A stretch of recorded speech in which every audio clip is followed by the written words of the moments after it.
교인의 비중은 7대3 또는 8대2 정도라고 생각을 합니다. 그러니까 무슨 얘기냐? 위에가 더 중요해요. 위에가 더 중요하지만 아래도 영향을 줍니다. 그래서 킬러망 하면서 기자들이 저를 엄청 찾기 시작했던 거예요.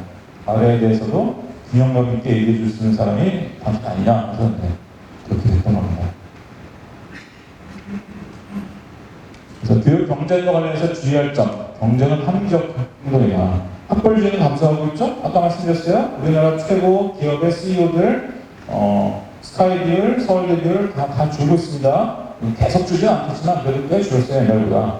그럼에도 불구하고 명문들이 여전히 선호한단 말이에요. 합리적 이유가 있어요. 서울대 인구 5,300명 나와서 중앙대 1,600명 나와서 서울대 가는 애들하고 중앙대 가는 애들 그렇게 큰 차이 나는 애들 아니에요. 근데 대학 가서 경험하는 대학 교육의 질은 엄청난 차이가 나요. 볼 것도 없이, 복잡하게 생각할 것 없이 아까 얘기했던 교수 1인당 학생이 몇 명이냐. 이것만 봐도 현저한 차이가 납니다. 그리고 실험실 쓰기, 교육 프로그램 운영비, 현저한 차이가 나요. 그러니까 서울대 가고 싶은 거는 굉장히 합리적 행동이에요. 경쟁이 구조적 요인, 아까 얘기한 거예요. 상위대학 경쟁, 인기대학 경쟁, 인기학과 경쟁이 기술적 요인보다는 더 비중이 크다. 세 번째, 우리 대입 경쟁이 약해지면 고등학교만 졸업해도 버젓이 살 수 있게, 불가능합니다. 평균적으로. 고등학교 나왔다고 잘 못 산다는 얘기가 아니에요. 일반화시키는 얘기가 아니에요. 하지만 평균적으로는 그렇습니다. 평균적으로는 대졸자가 고졸자보다 생산성이 높습니다. 평균적으로는 대졸자가 고졸자보다 숙련도도 높아요. 평균적으로는 대졸자가 고졸자보다 학습 능력도 좋아요. 평균적으로는 대졸자가 고졸자보다 임금도 그래서 높습니다. 그러니까 이거는 대입 경쟁하고 아무 상관없는 거예요. 자꾸 우리나라 사람들은 고등학교 졸업해도 좋은 일자리를 가질 수 있어야 대입 경쟁이 많아진다고. 그런 나라 이 세상에 없어요. 어디 그런 나라가 있습니까? 어디 그런 나라가 있습니까? 게다가 옛날에 비해서 지금 전체적으로 산업구조가, 전체적으로 기술 수준이나 산업구조가 다 고도화돼서 이제 그런 거 불가능해요. 오히려 좋은 일자리 어디 많이 남아있냐? 인공지능 영향을 받지 않을 만한 것, 손으로 하는 거. 아주 유명한 제 주변의 교육 전문가 중에 아드님이신 고등학교 때려치고 건축 목수를 7년째 하고 있어요. 한 달 평균 소득이 700만 원이에요. 20대 후반에 700만 원이면 대단한 겁니다. 세후로 700이면. 그럼 인공지능이 영향 안 받을 거 아니에요? 인공지능은 법무사나 회계사나 이런 걸 영향을 줘도 건축 목수를 하는 일을 어떻게 따라갈 수가 없어요. 그거 하려면 로봇을 만들어야 되는데 로봇을 그렇게 정교하게 만드는 거 겁나게 비싸요, 지금. 한 세대 지나도 어려울 것 같습니다. 여기 나와있죠? 고졸, 대졸, 임금 격차는 독일이 고졸 대비 대졸 임금 차이, 임금이 160이에요. 고졸이 100이면 160이 넘어요, 독일이. 우리나라가 지금 138이에요. OECD 평균이 144예요. 우리나라 OECD 평균보다 약간 작아요, 지금. 원래 약간 높았어요. 약간 낮았어요. 지금 왔다 갔다 해요. 영국이 한 140, 프랑스 한 142, OECD 평균이 144, 독일, 미국 이런 데가 160 넘어요. 반대로 가면 이제 유럽 국가들, 스웨덴 120. 이런 식으로 있어요. 자, 그러면 스웨덴이나 독일이나 다 경쟁이 약한 나라거든요? 대입 경쟁이 굉장히 약해요. 스웨덴이나 독일이나. 근데 독일은 임금 격차가 되게 커요. 고졸대졸. 스웨덴은 얼마 안 나요. 별 상관없는 거예요, 이건. 대학 경쟁하고는. 그럼 스웨덴이나 독일이나 왜 대입 경쟁이 약해? 이 대학이나 저 대학이나 그 대학이나 별로 차이가 안 나는데, 이 대학에 1년에 학생 1인당 4천만 원 쓰면 저 대학도 4천만 원 쓰고 그 대학도 4천만 원 쓰는 거예요. 물론 완전히 똑같진 않지만 교육의 질이 비슷한 거예요.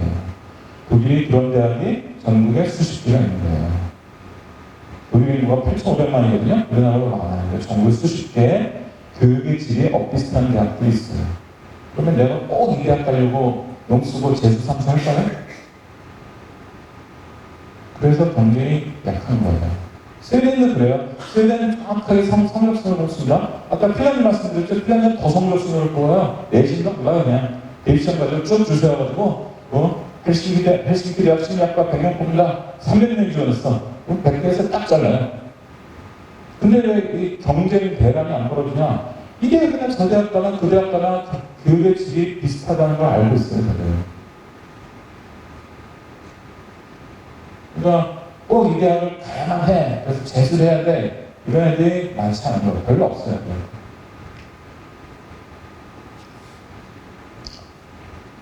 학종 수능 문제에서 대중의 여부는 경쟁을 좀 줄여달라. 반칙을 좀 안 하게 해달라. 반칙 너무 많다. 학종에서. 근데 이제 교육계에서는 계층 상승에 더 도움이 된다. 학종이. 왜? 비강남, 비수도권, 비고소득층, 중저소득층 비율이 높게 나타나니까. 그리고 공격 정상화를 도움이 된다. 세특이요. 세특이 고등학교에 영향을 많이 줬어요. 세특을 쓰려면 선생님이 써주는 거로 했잖아요. 그러면 수업 시간에 그냥 칠판에 막 판서하고 받아 적어라 이런 수업하면 세특에 써줄 거리가 있겠어요? 써줄 거리가 하나도 없죠. 그냥 옛날처럼 막 주입식으로 그냥 막 받아 적어라 이런 수업하면 세특에 써줄 얘기가 한마디도 없어요, 그러면. 세특을 쓰게 하니까 고등학교 선생님들이 고민이 많아진 거예요. 수업을 어떻게 해야 되고, 애들한테 수업 시간에 무슨 일을 시켜야 하며, 그런 것들은 이제 옛날보다 훨씬 많이 생각하게 된 거죠. 그래서 학종 같은 게 공교육 정상화 효과가 분명히 있었어요. 근데 이 학종 수능 논쟁에서 누가 이겼죠? 수능, 즉 정시가 이겼죠? 왜? 여론조사하면 압도적으로 정시를 다 지지하니까. 그러니까 한국인들의 평균 정서는 야, 계층 상승도 좋고 공급 정상화도 좋은데 말이야. 우리 너무 힘들 수도 있어. 경쟁 좀 줄여줘. 학종은 할 거리가 너무 많아서 체감 경쟁 강도가 높은 거예요. 더 부담스러운 거예요. 제발 이것 좀 안 하게 해줘. 이런 얘기가, 이런 요구가 더 컸던 겁니다. 그래서 그건 저는 얘기 아니에요. 유명한 여론조사가 있어요. 아, 그거 아시죠? 진보교육감뿐만 아니라 보수교육감도 다 학종 지지했던 거 아시죠? 보수교육감도 다 학종 지지했습니다. 지금 교육부 장관은 이주호 장관, MB 때도 장관 하셨죠? 이분 아주 내놓고 수능은 없어져야 될 시험이다라고 공공연하게 얘기하는 분이잖아요. 학종 지지하고. 실제로 본인이 입학사정 문제 하는데 결정적인 기여를 했고. 그래서 이건 진보보수 논쟁이 아니에요. 엘리트와 대중 사이의 논쟁이에요. 한국 역사상 최초로 엘리트들과 대중이 논쟁에서 정면을 붙습니다. 여론조사를 보면 놀랍게도 정시, 즉 수능 위주로 뽑는 것을 제일 높은 비율로 지지한 집단은 정당 지지 집단 중에 정경 지지자였어요. 그리고 수능, 즉 정시로 뽑는 것 지지율이 제일 낮은 쪽이 보수 정당, 민주당이 중간층이었어요. 진보 보수 논쟁이 아니라는 거예요.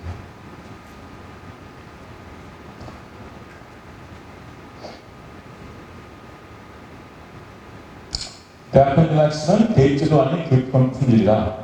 그러니까 아까 제가 말씀드렸죠? 프랑스는 모든 과에서 일단 일정 점수만 넣으면 일단 입학을 해요. 중간에 뭐 떨어지는 말든 어쨌든 일단 입학을 합니다.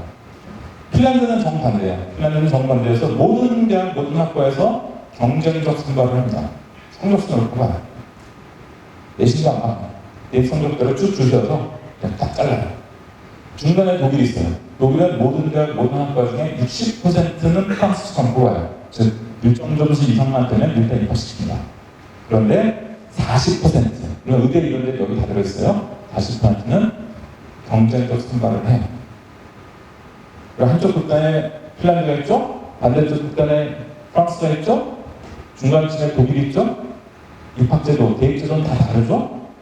그렇죠. 대입제도만 보면 프랑스는 평준하고 핀란드는 비평준하고 독일은 반쯤 평준하네.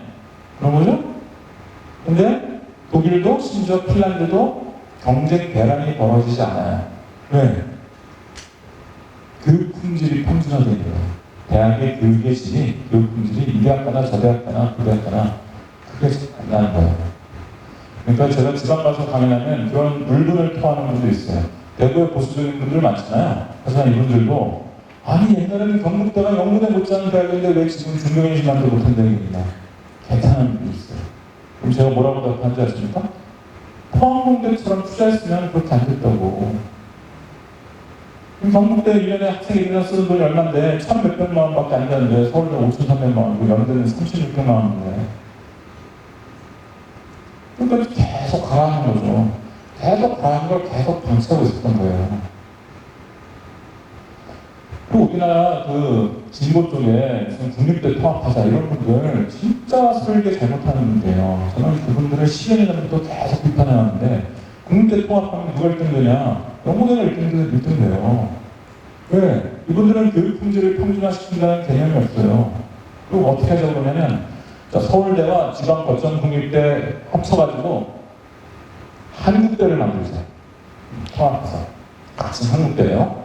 그러면 정원이 34,000명짜리 대학이 나옵니다. 자, 정원이 34,000명짜리 한국대학이 있어요. 서울대랑 지역 거점 국립대 다 합쳤어요. 근데 연구대학들이 있을 거 아니에요. 정원 4,000명짜리 연대고대가 있습니다. 그러면 한국대와 연대고대에 동시에 합격한 학생들이 어디를 갈까요? 첫 번째, 한국대는 교육의 질이 균일하지 않습니다. 서울대는 교육 품질이 높지만 충북대나 부산대 가면 그렇지 않아요. 확연하게 느껴져요. 두 번째, 서울 캠퍼스에 배정될 수 있는 확률은 10%가 안 됩니다. 왜? 34,000명 중에 서울대는 3,000명이거든요. 정원. 그리고 세 번째, 과연 서울대 선배들이 얘들을 후배로 인정해줄까? 아, 대학 이름도 달라졌네? 아닐 것 같아. 근데 연고대는 어떻습니까? 연고대는 교육 품질이 옛날 지금이랑 똑같을 거 아니에요. 달라지거나 이러지 않았을 거 아니에요.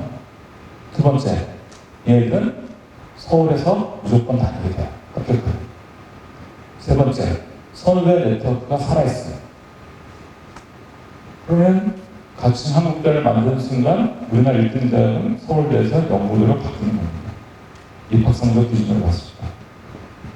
그게 무슨 의미겠죠? 그러니까 평준화는 입학제도만, 대입제도만 보면 안 돼요. 하부구조를 봐야 돼요. 재정을 봐야 됩니다. 재정에 따라서 교육의 질이 달라지고 그것을 어떻게 평준화시킬까를 먼저 생각해야 돼요.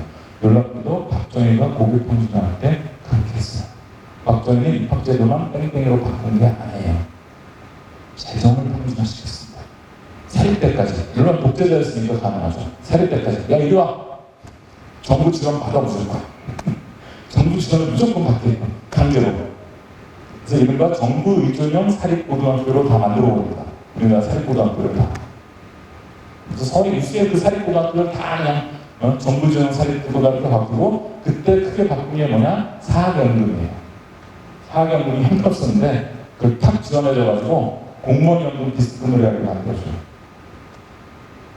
박정희가 한 게 바로 재정의 토대의 하부구조의 평준화.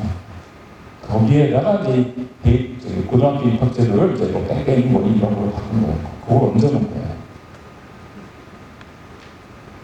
그래서 박정희는 여전히 흥미로운 인물이에요. 박정희가 죽기 전에 대학 평준화를 기획하고 있었어요.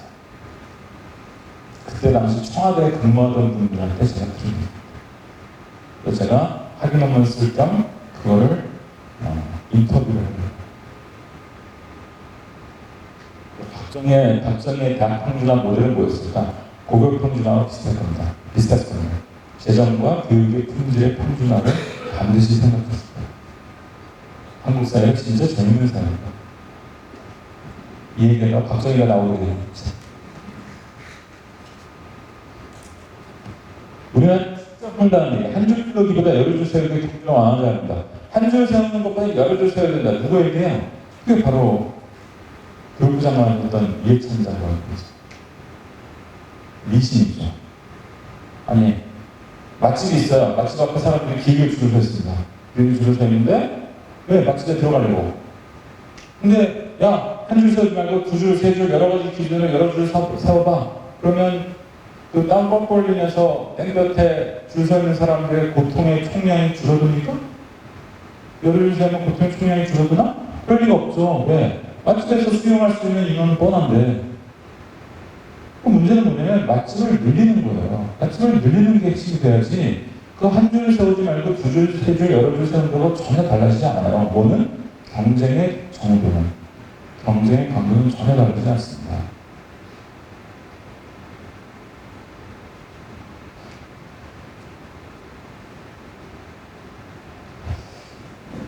질문하고 싶으신 분 질문 받겠습니다. 예. 지금 막 손 드신 분. 예, 제자에서 그냥 일어나실 필요도 없고요. 그냥 크게 말씀. 마이크가 준비되는데. 아까 그 대학의 재정으로 인해가지고 어떻든 간에 우리가 대학 입시 경쟁이 어떻게 보면 학교의 레벨이라는 자체가 아까 네. 말씀하신 거에서 학교에서 1인당 학생들한테 이제 들어가는 비용이 따라서 이제 결국은 차별화된다라고 말씀하셨는데